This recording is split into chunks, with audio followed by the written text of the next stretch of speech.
7, if you have ears, then listen to what the Spirit says to the church. And tinatawagan ko po si Elder Lolly para bigyan tayo ng mensahe ng Panginoon. At alam niyo po, bless ako sa buhay ni Elder Lolly sa kabila ng mga problema niya, sa hirap niya sa trabaho. Amen. Nung kaninang praise and worship, nakikita ko yung glory ng Panginoon, yung sigla niyang kumakanta para sa Panginoon. Sumasayaw siya, may galak ang kanyang puso para magbigay puri sa ating Panginoon. Bigyan nga po natin ng masigabong palakpak ang Diyos sa buhay.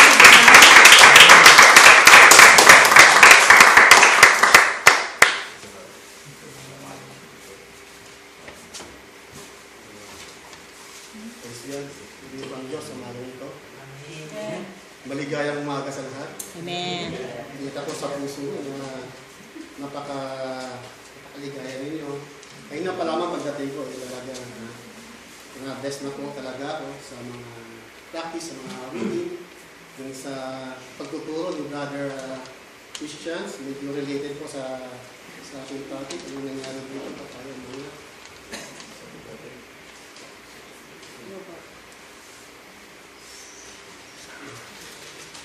So,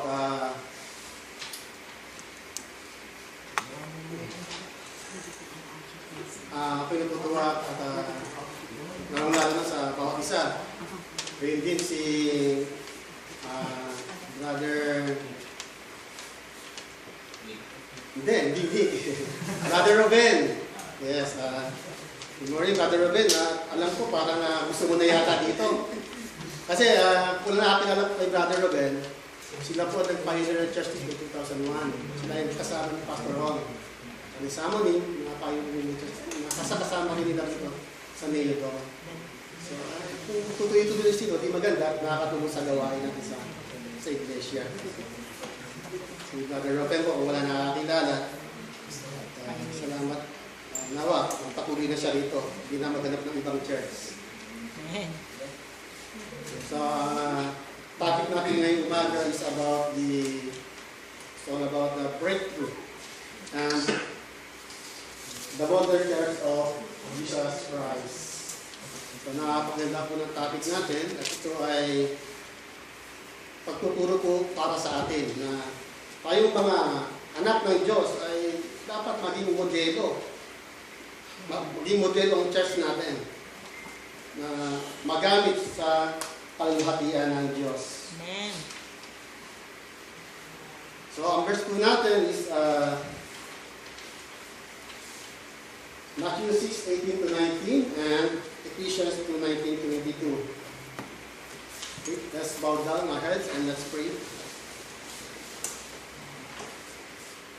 Muli naman namin Diyos, Panginoon, itatas ka namin sa umagang ito at nadalangin namin, Panginoon, na aming sahi, Panginoon, na yung ihati sa umagang ito, Panginoon, ay tunay po, Panginoon, na magbigay ng kalakasan, maging kari sa aming Panginoon, upang kami ay makakitaan ng kabutihan sa aming paglilingkod sa iyo, Panginoon. Nakita, Panginoon, ang mga aming mabuting gawa, Panginoon, upang sa gayon, Panginoon, magliwanag kami, Panginoon, sa paningin po ng mga unbelievers yan. Tulungan mo po sa umagang ito na ang mensahe ito, Panginoon, ay tunay nga po, Panginoon, ang Banal na Espiritu ang siya na magsalita sa aming kalagitnaan, magturo, Panginoon, at magbigay ng liwanag sa aming mga buhay, ang mga salita mo, Panginoon, ay ihayag sa araw ito. Samahan mo po ang bawat isa, samahan mo ang iyong lingkod, upang sa gayon, Panginoon, ay tunay nga po ang salita, Panginoon, ay magkaroon ng buhay sa aming sarili, Panginoon. Salamat ka dito, aming dalangin sa pangalan ni Jesus, ng Panginoon. Amen. Ang title po is Breakthrough and the Modern Church of Jesus Christ. Sinabi natin breakthrough, ito ba ibig sabihin ng breakthrough? Sa aking paghanap, it's victorious. Pag sinabi natin, it means extraordinary o pambihirang tagumpay. Kailangan ng isang church ay magkaroon ng pambihirang tagumpay, lalong na po sa gawain po ng Diyos. Ano ba mga tagumpay na ito? Maaaring ito'y tagumpay sa spiritual natin. Tagumpay sa pakikibaka sa sanlibutan. tagumpay sa kasalanan. Hindi po tayo laging talunan, di po ba? Although ang kasalanan, naayos tayo ibagsak, pero we have Jesus Christ in our heart.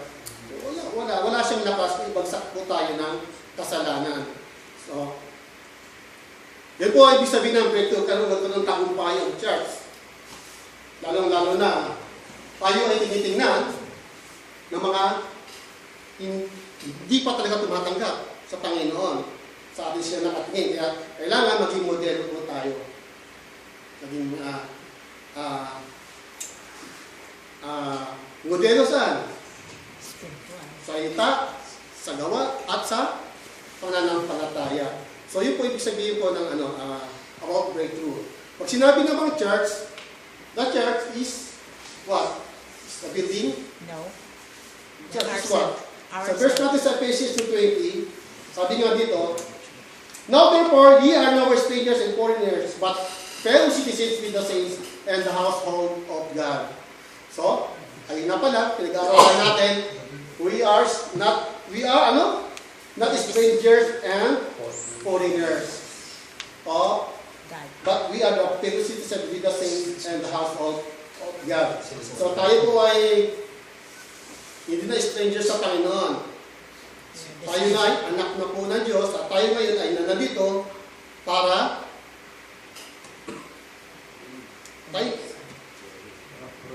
we are on the journey. Naglalakbay na tayo, we are saved. Tayo matumanggap na sa Panginoon. Kaya nga sabi kanina, ni brother, ni Pastor Christian, lagi tayo nakatingin sa eternal. Okay, saved na tayo. Pero, na-enjoy ba natin yung journey natin sa Panginoon? Do we enjoy? Na-enjoy ba natin yung presence ni God? Amen. So, kasi, yung presence ni God, pwedeng meron tayo, kahit blessed tayo. Pero napakasarap, na blessed na tayo, materially, nandun pa ang presence ng Panginoon. May iba kasi, I am blessed. Pero wala yung presence ni Lord sa kanya. Doon na siya nakatutok sa prosperity. Ay yung presence ng Lord, malayo sa kanya. Oo, na-bless tayo. Pero ang layo ng Diyos sa atin, ang hirap ng ganon. Kung mas maganda ang Diyos malapit sa atin, yung presensya na sa atin parati, nararamdaman natin. Kasi nga, mas fulfilling ang mga ginagawa natin sa Panginoon. Amen. Mas matagumpay, mas victorious po yun. Amen. So, the church, the body of Christ, it is the habitation of God. Sabi nga dito, sa Ephesians 21, in whom all the building will be prayed together, grow unto the holy temple of the Lord. In whom ye also are built together for an habitation of God through the Spirit. So the church is the habitation of God. Narito ang Diyos and we are the church, not the building. The Greek term for church is ecclesia. Yung Greek term ecclesia. The term is compounded from the preposition ek. Ano ibig sabihin ng ek? Out. At ang kalayo naman, dito ng kalayo, ecclesia, kalayo, it means, ibig sabihin po naman ay, we are called. We are called out. Called out. Tinawag po tayo, a group of citizens called out and assembled for specific purpose.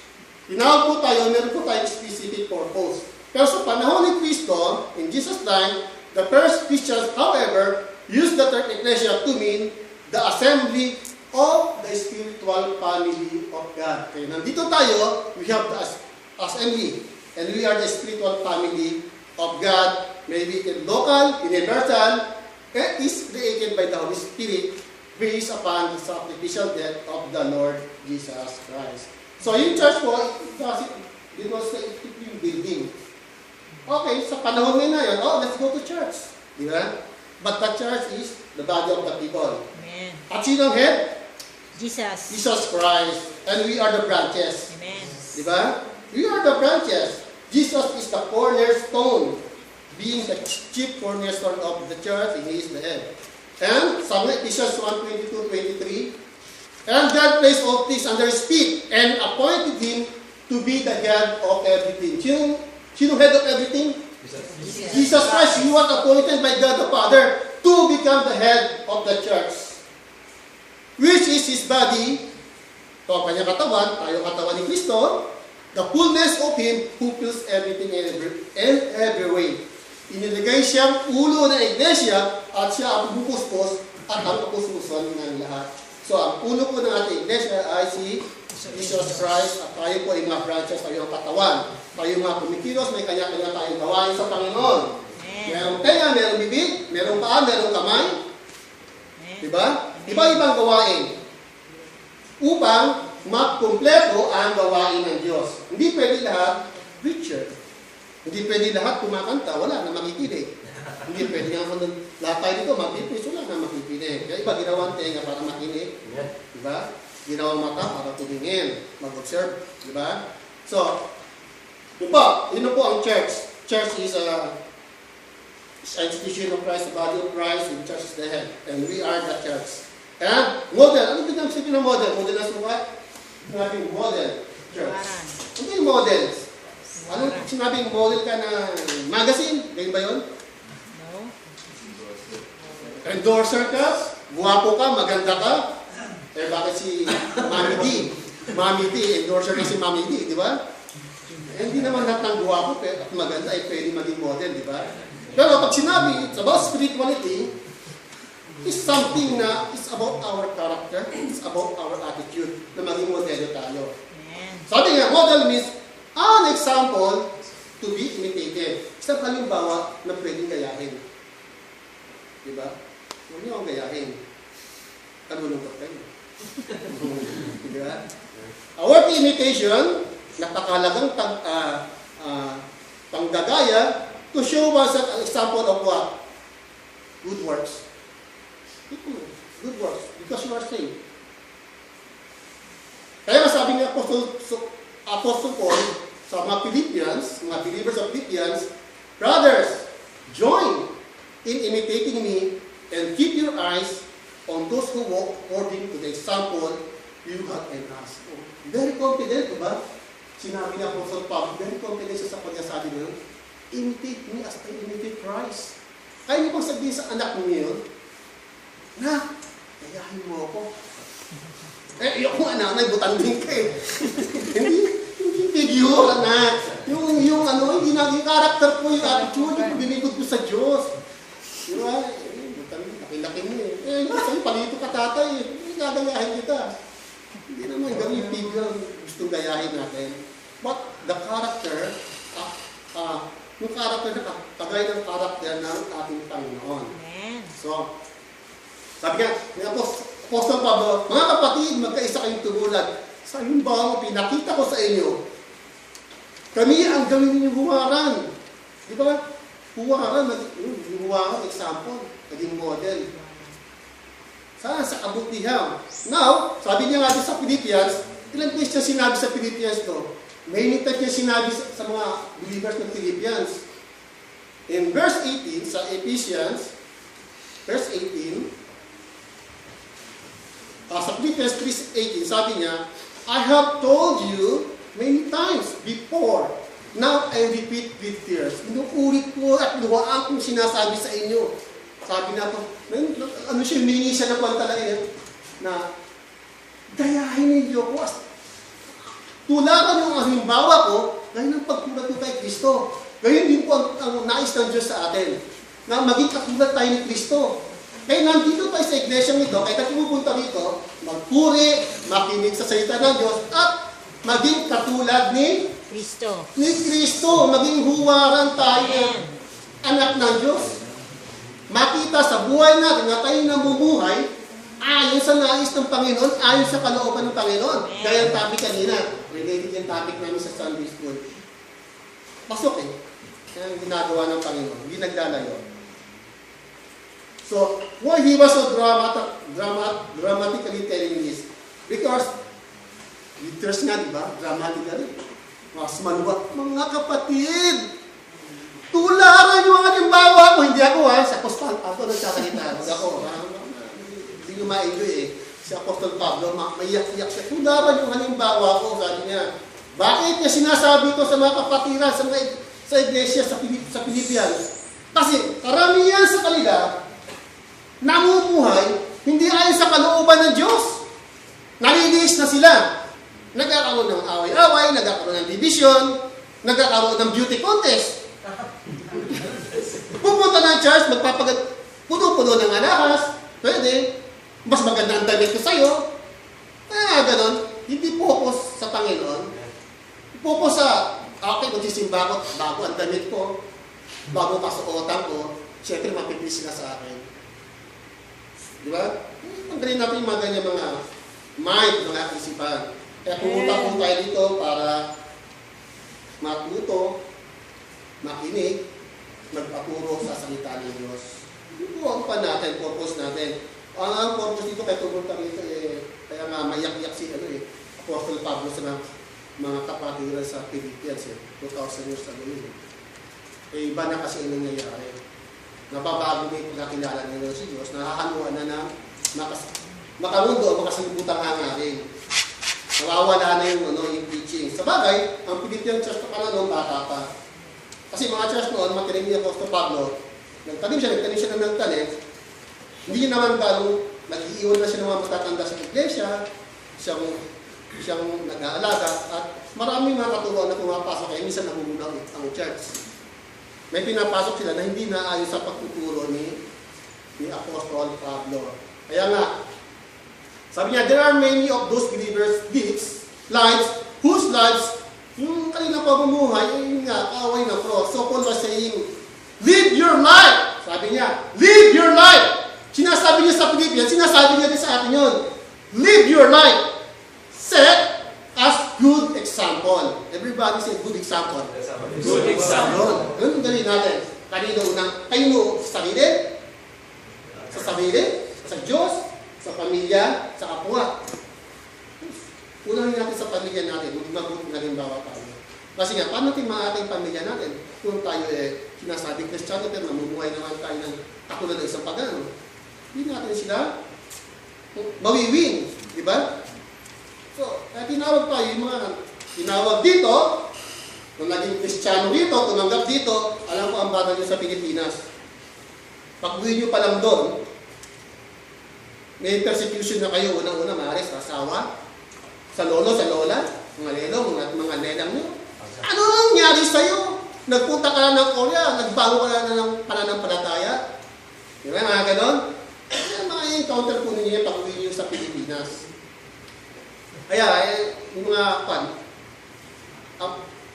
mga kapatid, parandalihan lang po tayo dito sa Korea. 3 years, 5 years, tapos uwi na po tayo. Yung natin-measure na talagang yung pananampalataya ninyo, talagang buo. Hindi kayo masakit pag uwi sa Pilipinas. Kaya, nandito na kayo, samantakin nyo na ang pakikinig at pananampalataya sa salita ng Diyos. So, kasi nga, Paul was saying, set us a good example, worthy of what? Good works, good speech. In speech, and conduct, in character, and love.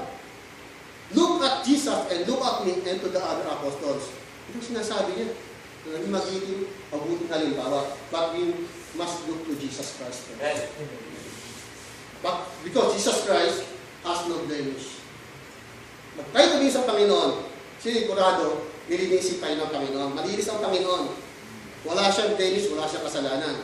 Pagpatuloy tayo may attachments kay Lord, doon natin makikita ang kalooban ng Diyos sa buhay natin. Yung will ni Lord sa buhay ng bawat at ang will ni Lord dito sa church.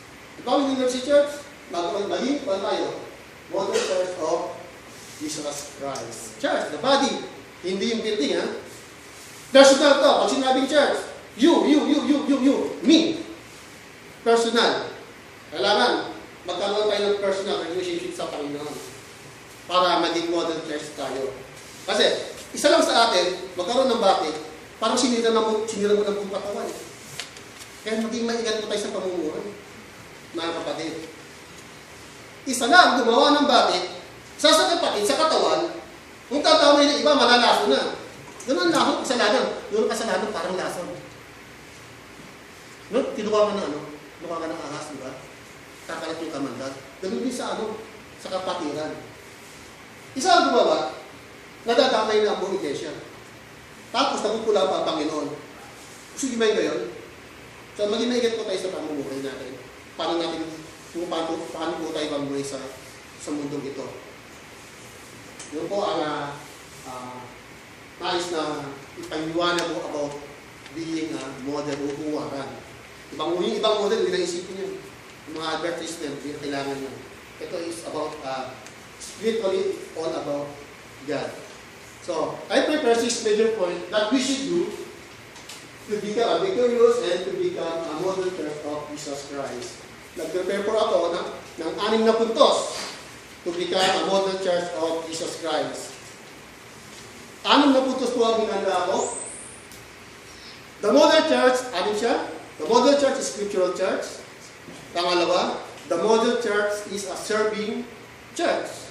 Pangatlo, the model church is a singing church. Singing, right? Ang music ministry natin.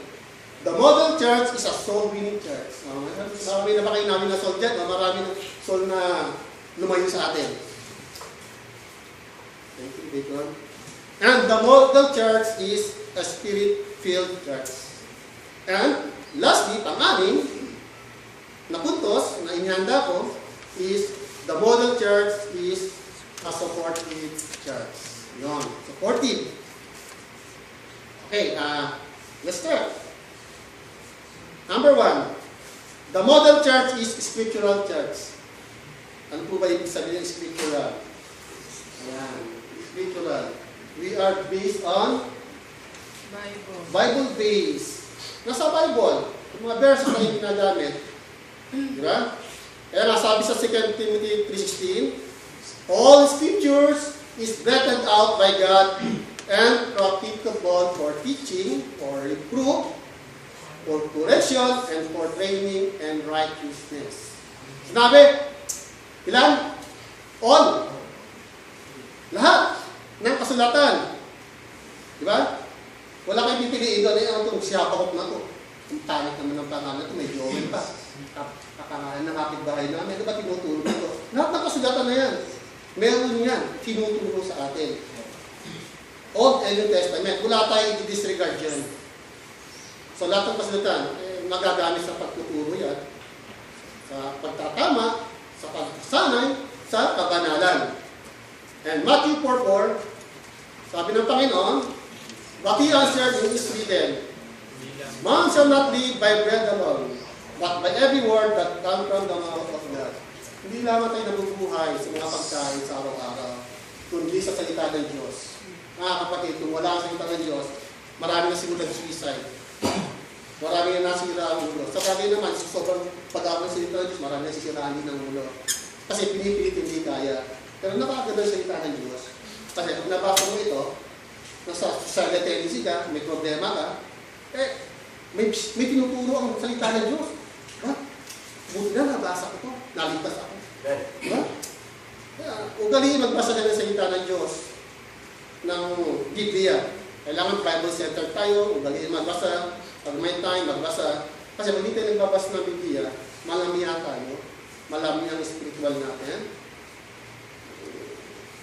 Wala tayong connection sa Ama. Diba? Kasama yung prayer na eh. Reading the Bible is like praying also. Reading the Bible is the same with worship. Parang nag-worship kasi binabasa mo ang salita ng Diyos para ipag-ibig ka sa salita ng Diyos. Sabi niya, a Bible-centered church produce Christ-centered character. Modelo. Diba? Yung Bible-centered, Christ-centered character tayo. Sa pananamit, sa pananalita, diba? Bakit? Pag nanamit tayo ng lalaki, paano manamit lalaki? Pero pag nanamit lalaki, diba? Yung damit na maayos tingnan naman. Parating nakikuso sa libutan, maraming diwa, maraming butas. Butas na lang. Diba? Wala na met. So, ganon. Tapos may respeto na sa katawan. Di ba? Iba, hindi na pwede magdamit eh. Kasi di pa nila alam yun eh. Hindi pa nila alam yun. Kaya, puro na lang drawing sa katawan. Pero hindi pa nila alam yun. Kristiyano na sila, alam na nila. Ang alaga, kung paano alagaan yung katawan. Di ba? Pag hindi ka pa Kristiyano, okay lang yun eh. Di ba? Pero, pag Kristiyano ka na, alam mo na yun ni Lord. Di ba? Nasa Leviticus yan, kayo po ng katawan. Hindi maganda yan. Di ba? So, sa babae, ganun din. Sa pananamit, siyempre naging desert tayo. Hindi yung hinahabol-habol tayo ng sipol. Hinahabol-habol ng mata. Magkapadaan. Di ba? Hindi yan kung kung may respect sa sarili. Napakalaga na produce Christ-centered character tayo sa pamumuhay, pananamita, sa gawa, and everything.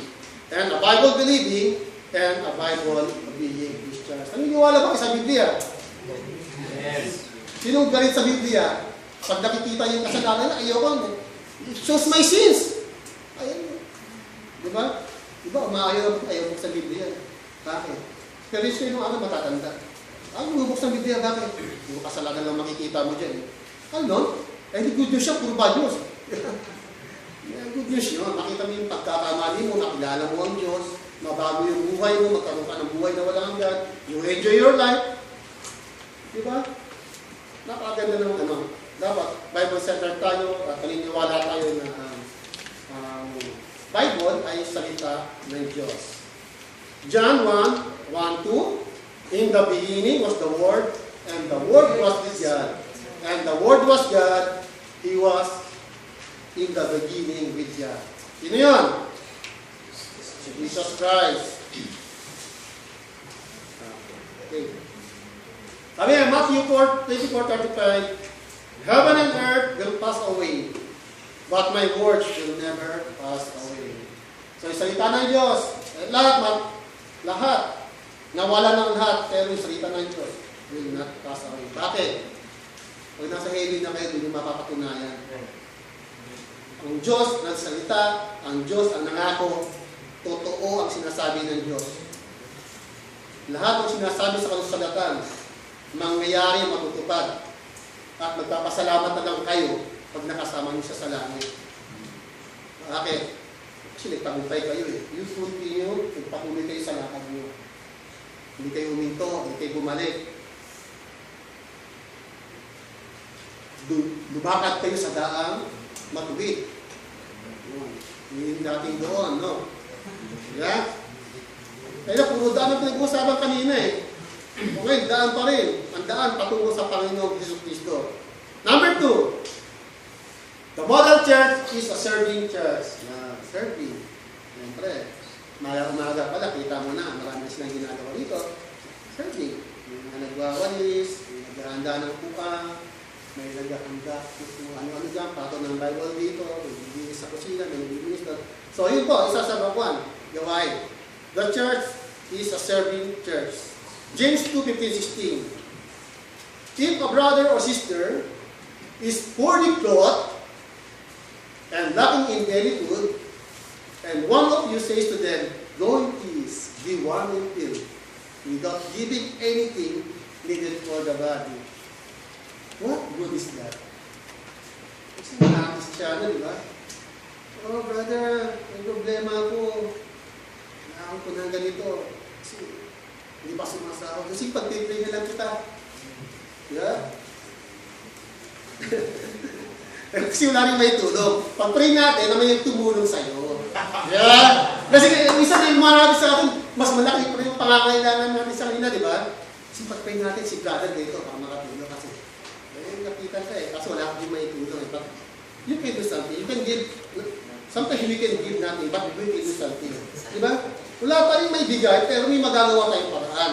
Ilalapit natin sa iba. Diba? I-use tayo ni action eh. Diba? Nandoon. So, anong kabutihan kung sige, go in peace. Be warm and filled. Wala ka man ang inabot na kung wala kang bigay. Kailangan maging sensitive tayo sa pangangailangan ng iba. So, we have to sensitive to the needs of others. Dito sa Korea, sino naghihirap dito? Sino naghihirap? Taas ang kamay. Papaluin ko. Uy! Meron! Sino naghihirap dito? You are blessed. Ang sahod sa Pilipinas ng isang pulis, ng isang bagong pulis, ng isang bagong guro, maswerte na pag ginamot ng 20 mil. Ang sundalo may 20 mil na. Kaya tayo sumasahod ng 60,000 times 3. Des mo pa sa Pilipinas yung pamasahin ng araw-araw. So, laki ng sahod na wala naghihirap sa atin. So it's time for you na iabot ang kamay sa mga kamag-anak natin. Dito hindi tayo pwede magtulungan kasi pare-pareho naman tayo kumikita. Pwede mag-aabutan na lang tayo. Di ba? Maghiraman. Pero tayo na naghirap sa atin dito. Sa Pilipinas, ang tinutukoy ko ngayon.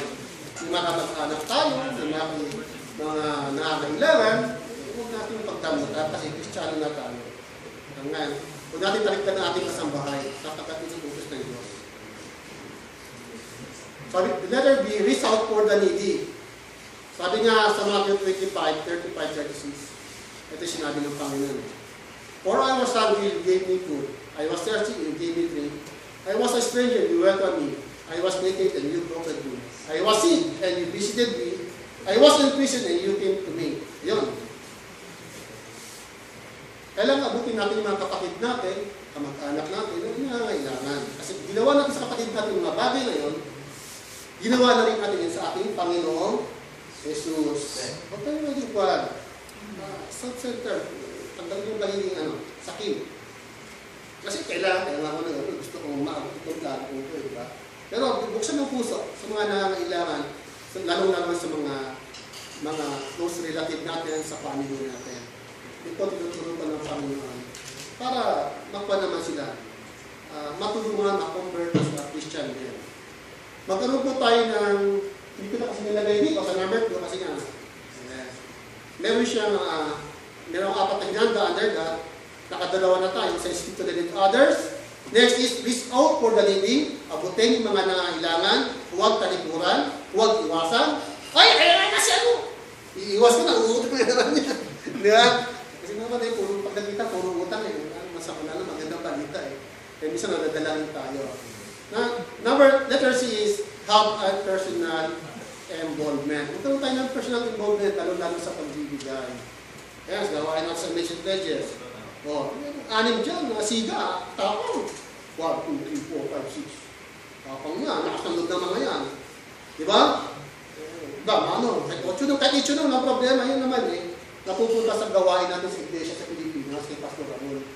Bata roon. Diba? Tutuwa nyo sa atin. Magpakatatang kayo, tapangan nyo loob. Kahit ito nung tatanggal kayo dyan. Yung ito nyo, 80 pesos na yun. Ilang lugaw na yun. Ilang ballpen na yun na magagamit ng mga bata sa gawain sa Panginoon. So, magkaroon tayo ng personal involvement. Sa Luke 3:11, sinabi ni John the Baptist, and he answered them, whoever has 2 tunics, may tuwid damit, laro. I-share with him who has none, share. And whoever has food is to do likewise.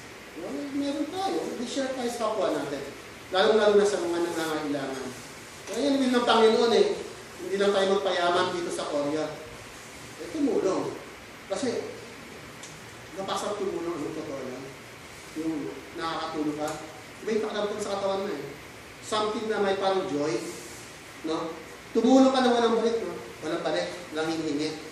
Pero yung joy na dinilagay sa puso mo, yung kapayapaan, napakaganda. Nakakabawa sa instruction yung pagtulong. Nakagawa ka ng mabuti sa kapwa. Nakakatanggal yun.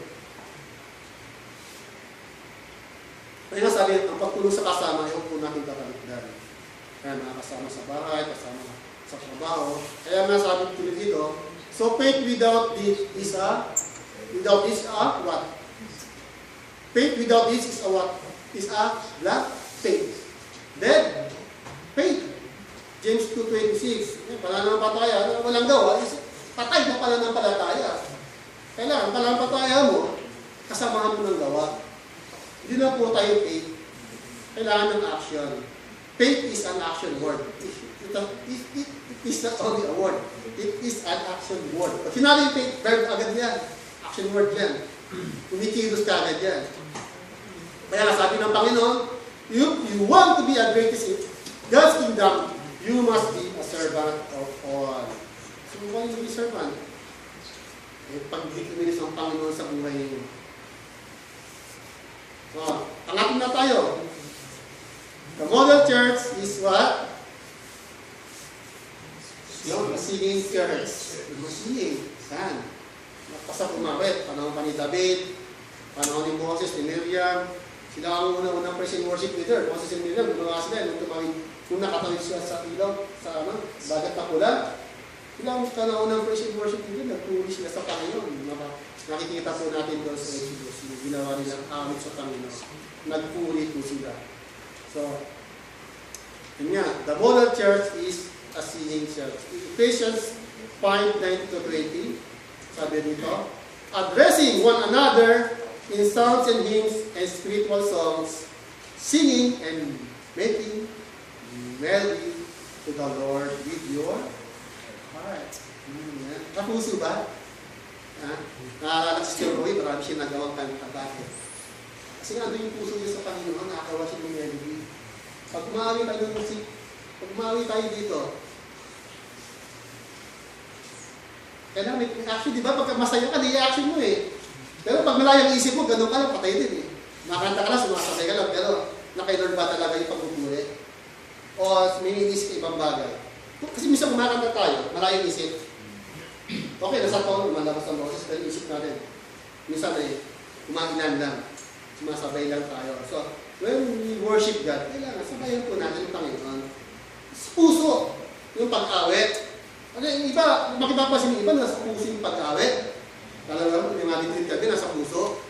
May nangyayari, kakaiba eh. Diba? Kumikilos po ang panang Espiritu sa buhay nila. Kasi heart to heart na eh. Spirit to spirit. Nangyayari. May nangindigas, may bumabagsak. Kaya umiiyak, namuluha. Iba-iba experience. Iba nakakaiinit sa katawan. Kasi nga, when you sing to the Lord, doon mo mararamdaman, pag heart to heart talaga, yung spirit to spirit lang. Nakakapag-liit ka sa Panginoon, pamamilitan ng awit. Nandun yung pagpupuro mo sa Kanya. Yung maramdaman yan, mararamdaman niyo yan. Kaya hindi natin nararamdaman minsan kasi nga, hati ang ating kalooban, hati ang puso, hati ang isip. Ang kalahati, nasa Diyos ang kalahati. Hindi ko alam kung saan pumunta. Diba? Na, sa girlfriend siguro. O sa away-away na gano'n. O sa kapatiran. Sidak na naman kasi dapat na dumating kasi raman ng araw ko. Sino ba yung gano'n kapag yung sa iglesia, yung makita? Tapos nakita, mas maganda pa yung damit sa kanya. Maganda damit ka sa'yo. Gano'n na ano. Tagalin na yun. Meron ganyan. Totoo yan.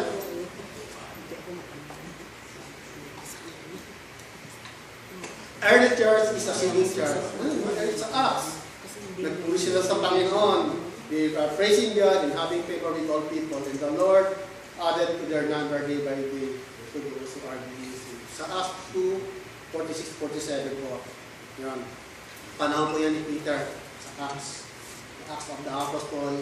Kung saan kumilos po ang banal na Espiritu. Isang sermon ni Pablo, 3,000 po ang tumanggap na ligtas. Dito sa akin yun, 3,000 sermon. 3,000 na sermon, wala pa tumatanggap yata. Salamat naman, makasan po. Eh kay Pablo, panahon noon, isang sermon niya, 3,000 naligtas, 3,000 tumanggap. Tanggapin yun ang Panginoon. Yung hindi pa talaga tumatanggap sa Panginoon, at may iba pang pinapanginoon, kasabi na po natin, ang nais ng Diyos, yung kalooban ng Diyos na tayo makabuti. A church must full of praise and worship to God. Yan. Yan. Nakahalaga na mga awit dito. Victory and glory and power is belong to our God. So kailangan talaga may pagpupuri. Alam mo, pupuri tayo sa Panginoon. Ang ilan na tayo? Pang-apat na. Hindi ba yata tapos na eh. Nasa 6 na eh. Pang-apat pa lang ako. Naunahan nyo na ako ha. Kapag nagpapahinga na kayo dyan. Naunahan nyo na ako sa paglalakbay. Number 4 tayo. The model church is a soul-winning church. Yan, soul-winning. Sino na marami nagdalang kaluluwa dito? Si Brother George. Yan, dala niya si Brother, Bart. Ayan. Ako, dala pa si Brother Marlon. Kasi ba, ganyan, di ba? Kaya, soul-winning tayo. Magdala tayo ng mga kapatid natin, mga kasama sa trabaho. Kaya kailangan maging soul-winning tayo. Sa Matthew 9:37, sabi ng Panginoon, then He said to His disciples, the harvests are plentiful, but the laborers are few. Maraming mahaharvest na, kaya nga, ang gagawa, ako nila. So, Nangyari, after this, the Lord sa Luke 10:1 who appointed 72 others and sent them ahead of him, 2 by 2, into every town and place where he himself is about to go. And he said to them, you know, the harvest is plentiful, but the laborers are few. Kailangan natin mag-informing tayo. First, kanino? We are saved. Sino unang isi-save natin? Siyempre, family. Diba? Evangelist tayo sa family natin. Introduce natin si Jesus Christ. Kaya maging soul winning tayo. Paano po ang paraan ng mga soul winning? Ako, may nahihanda kong dalawang uwi na soul winning. Santa Claus Evangelism, tsaka Kingdom Living. Yung Santa Claus Evangelism, paano mag-Santa Claus? Pag Santa Claus, nakanasan ko yung sa aking kapatid na dito sa Korea. Parati ako sinatawagan, parati ako nililibre, pinapakain. Nag-share siya ng Word of God. Hanggang doon, nakapad na ako, diba? So, ganun pong gawin natin. Pag evangelize mo tayo, minsan nagkakasa din sa kung nasa ka na kailangan. Get commission ng Panginoon, mag-evangelize ka rin, diba? So, gagasos ka rin, papakamasahin mo minsan. Sa Pilipinas, pwede nyo gawin yan. Kahit dito sa Korea, yung Santa Claus. Yung isa naman is Kingdom Living Evangelism. Yung Kingdom Living, yung pamumuhay mo talaga, makikita sa'yo. Ito yung namumuhay ay kalooban ng Diyos. You are in the kingdom of heaven na. Although you are here in the earth, pero yung kilos mo, yung pananaw mo, makalangit na. So nakikita sa'yo, nagiging huwaran ka. Diba? May nakikita sa'yo, nagtataka sila sa'yo. Nagiging curious ang tao sa'yo. Hanggang sa ma-evangelize mo sila. Yung nakikita, paano tayo mamuhay sa mundo. Proverbs 11:30, he who wins soul is wise. Yan. If we win soul, we are wise. So gamitin natin, hintayin ng wisdom sa Panginoon. Kailangan lang natin yan magkaroon tayo ng right timing sa evangelism. Pag right timing, right time, right place. Di ba? The right time, gamitin right time kung tamang oras na kailangan. Huwag yung panahon na yung mga paliwanag yung right time, right place, tamang lugar, tamang boses, tamang facial expression. Pag nag-evangelize tayo. So, kaya may right timing in evangelism, including the time, the place, the voice, and our facial expression. Paano ba bang evangelize yung kuhan?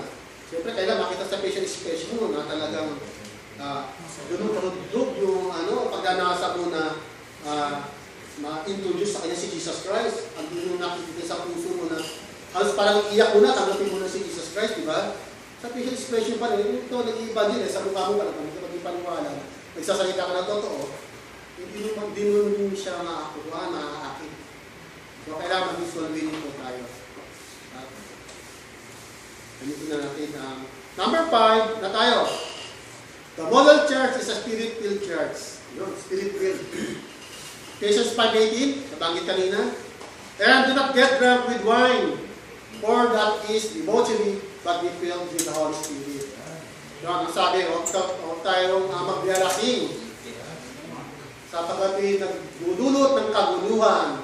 Sa halip, tayo ay mapuspos ng banal na Espiritu Santo. Naliwanag kayo na ang wine is something about, pwede siyang literal wine, but titignan natin yung wine na ito is about the worldly pleasures. It's about the lust of the world, the pain, yung mga bagay, things of the world. Yun po ang wine. Wine is a matter. So, kailangan lumayo tayo sa kasalanan. Kung nais natin tayo akuspos ng banal na Espiritu Santo. Labanan natin, kanikuran natin ang kasalanan. Sapagkat ang kasalanan, kung siya nagiging hadlang sa gawain ng Panginoon. Hindi ka makapabunga, hindi ka makakilos, hindi ka makapag-testify kasi niya may kasalanan kang dala.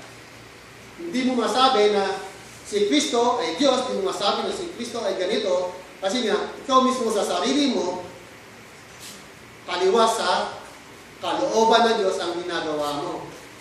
So, kaya, hindi tayo makapag-evangelize pag mali ang buhay pamumuhay natin. Mahirap magturo, mahirap tumayo, mahirap magsita, kung ang pamumuhay natin ay liko at hindi ayon sa kalooban ng Diyos. Anong ginagawa ng Holy Spirit sa atin?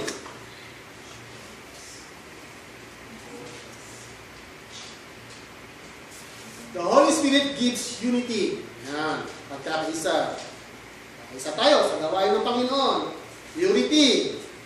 Linisan. Linisan ba ng damit? Dahil tayo ang ginamit mo?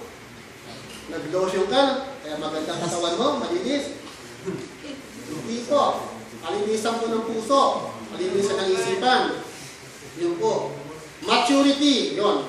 Hindi lang ma-mature tayo sa gawain ng Panginoon. Nag-miss natin ang araw ng Sabado, Linggo, maaga pala, nandito ka na. Yung Sabado pala ng gabi, kung di ka atin ng Sunday School, hindi mo kaya umubot.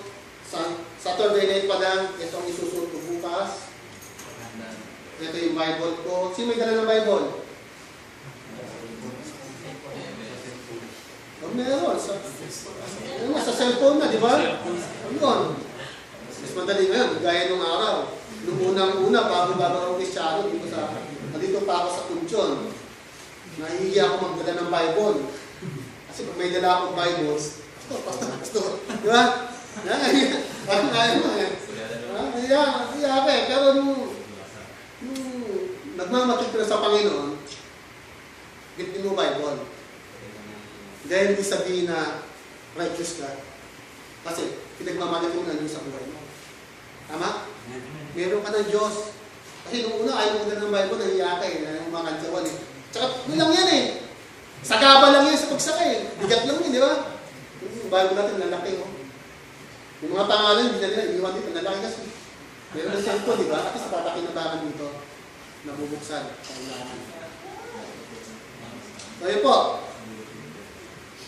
The only way to have a spirit-filled church is to allow the Holy Spirit in our lives. This church, alam natin, we need the presence of the Holy Spirit. Kailangan natin yung presensya ng Banal na Espiritu upang mag-spirit-filled church tayo. Pag ang isang church ay napupuspos ng Banal na Espiritu, maraming wonders, maraming miracles na nangyayari. Matagal ko nang binaranasan mga wonders and miracles na naranasan ko mga panahon na namimis ko. May nagtuturo dito, may umawit dito, may nag-speak in tongues doon, may na-explain doon, may humahagulgul doon, doon muna lang alam. Kasi natas yung puso nila ng Holy Spirit about the sermon. Yung nakaganda, ginagawa ng Panginoon. Kaya nga, the Holy Spirit gives unity, purity, maturity, and authority in our Christian life. Yan. Bibigyan tayo ng authority. Brother Christian, bibigyan ng authority.